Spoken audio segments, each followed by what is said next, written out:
In the 30 plus years I've spent in the innovation space, I've seen several companies form strong partnerships by sharing insights obtained from an outcome driven innovation project with their partner.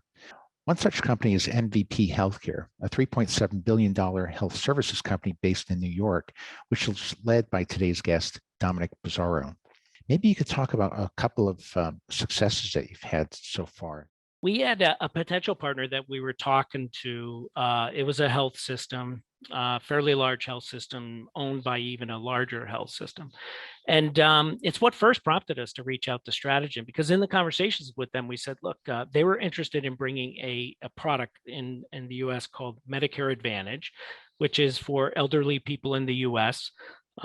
They can obtain this insurance sponsored by the government and offered through insurers. And it's a good product. It's a very growing product in the U.S. There's tons of competitors kind of flying into the market.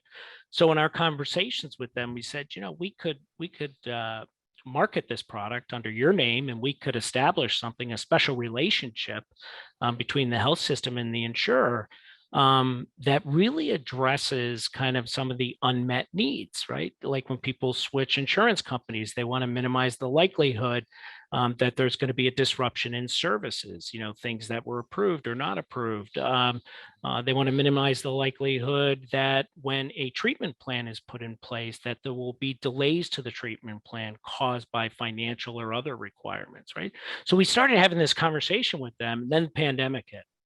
And we said, well, let's go run some of these job projects around selecting a health insurance plan, addressing new health issues, and preventing my health from declining.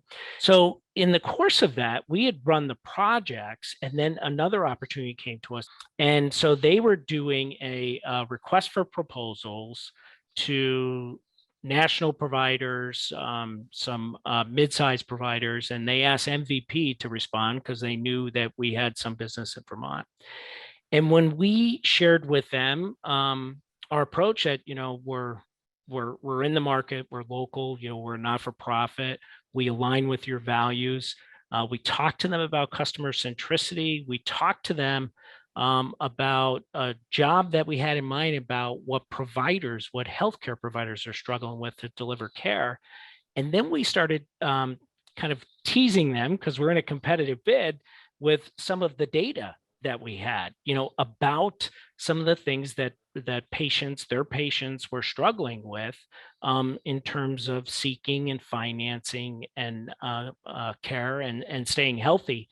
And they just got so interested. They have an academic medical center, so they have a medical college, they have a health service research department. They were diving into the data, and so we decided that we were going to do this together, and we were going to co-create a product that was kind of physician inspired, but very consumer centric, and was going to be unique in the marketplace. And that's indeed what we did. And we launched the product. It was one of the fastest growing Medicare Advantage products in the Northeast. And we knocked it out of the park in terms of, we far surpassed what we thought we were going to produce. But I would just share that original partner that we were talking to didn't take that approach. They took a more traditional approach, and we ended up with 12 times the number of customers that they did. So it's really kind of a proof of how this can be, how it can create success. And more importantly, how it really created success for customers, because we did bring something very special to the market based on the data that we saw.